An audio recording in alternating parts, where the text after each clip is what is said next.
Hi everyone, good afternoon. It is Emily here at Thrive Wellness Center, and I just wanted to come and talk to you guys about why you should choose organic and be more aware of the different products that you're choosing to be organic or maybe not. So first we'll talk about why it's important to choose organic food. Choosing organic food is important because you're going to be avoiding a lot of harmful herbicides and pesticides that are put onto our produce and put onto a lot of different crops that are grown, especially in America, unfortunately. But there is a few things I'm going to go over that are a couple of lists, some good lists that you can get stuff that's not organic, and then some things that are definitely preferred that you do get organic.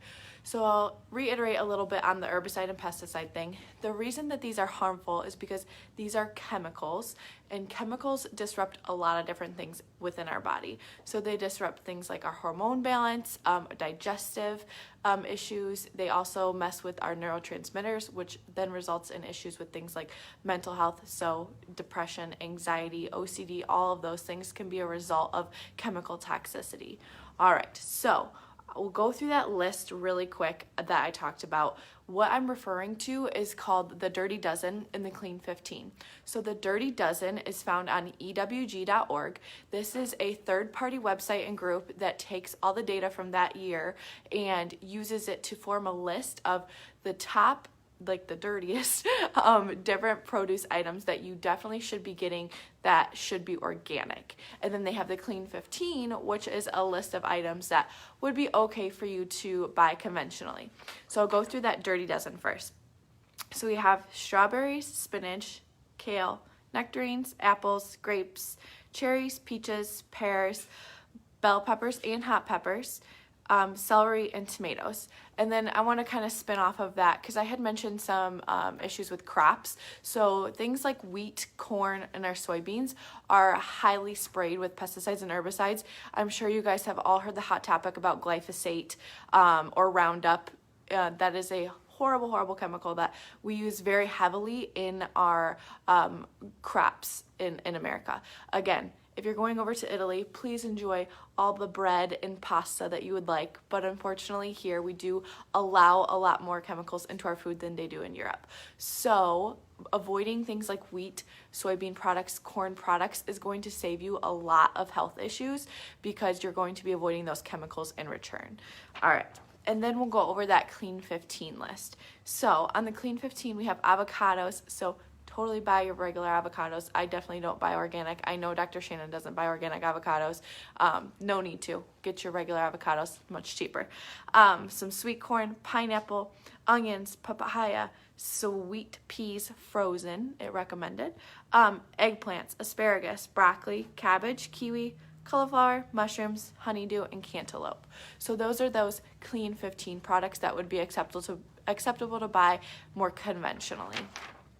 All right, so we'll go over what these chemicals do to our bodies and the detriment that they can have on us. Like I kind of lightly mentioned, they do mess with hormone balance, they mess with gut function and all of that stuff. So to spin off of that, the number one thing that they do is they rob you of your minerals. So chemicals and heavy metals just deplete mineral stores and leave you without any minerals to function at optimum. So what that does is that leaves a room for a lot of different imbalances. Depleting minerals is a huge issue because number one, we don't even get enough minerals from the food we are eating because our soil is depleted from that as well. Whole other story. But what we want to do is focusing on eating those more organic things to keep those minerals in check and in balance more. They put stress on the liver and kidneys. Our liver and our kidneys are a huge part of our detoxification process, so that includes getting rid of things like chemicals and metals.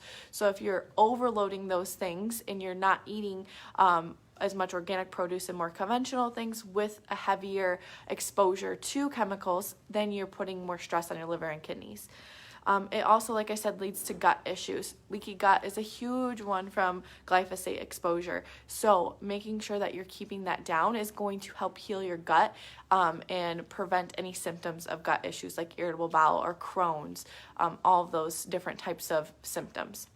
Then it's also going to increase your risk of cancer if you are consuming these things. There are so many studies that are linked to glyphosate and gut cancer.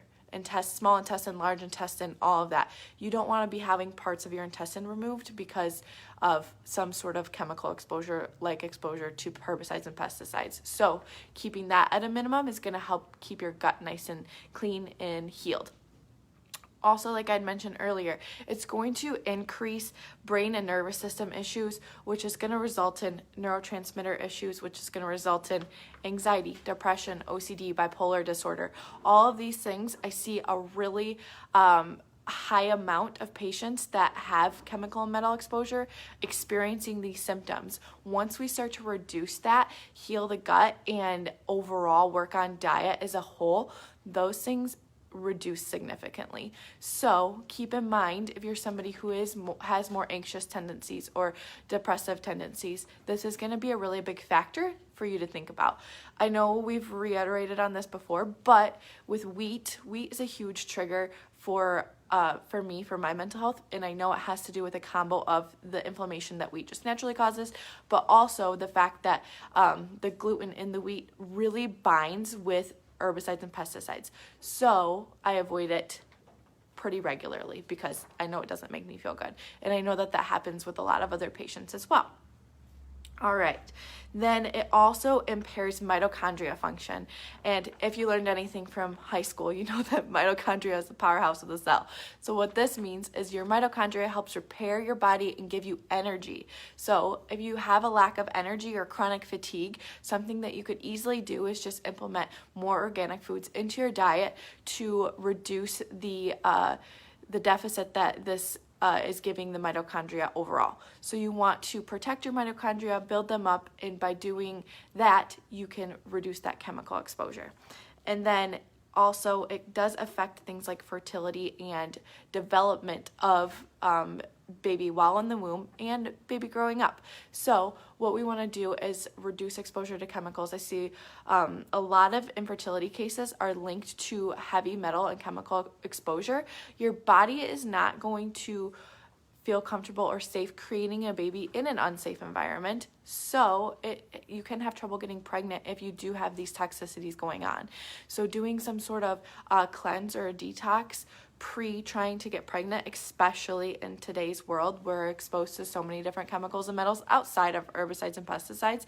It's a really great idea to cleanse your body and detox things so that your body is prepared to get pregnant and healthily carry a baby.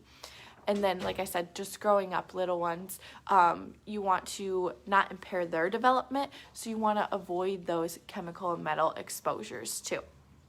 All right, those are the bad things. We'll get those out of the way. The good things are that you can easily detox from these things. I shouldn't say easily, that's a little bit presumptuous of me, but you can detox from these things. We have different detox programs within the office. We have a 21-day purification program that works really well for a 3-phase liver detox, and we also have a plentiful of supplements that aid in detoxification as well. These supplements are going to help support things like the liver, the kidneys, the bladder, all of that sort of stuff so that you can flush out these chemicals that are harmful to you. My biggest recommendation is swap as much as you can to organic. Also, another suggestion would be, especially in this beautiful summertime season we're having, is to reach out to your local farmers and ask what they use on their crops. More than likely, they're going to be using a lot less products on their crops and keep it very minimal. And then a bonus, you're supporting somebody local who's doing a great job trying to raise beautiful produce for you. We do have an organic pick around the area. It's called Slow Farms. So check them out. They're wonderful. And we also have a whole list of markets and farmers markets, different companies and businesses around the area that do participate in higher quality products for you guys to try out. So ask us for that list too. We'd be more than happy to give it to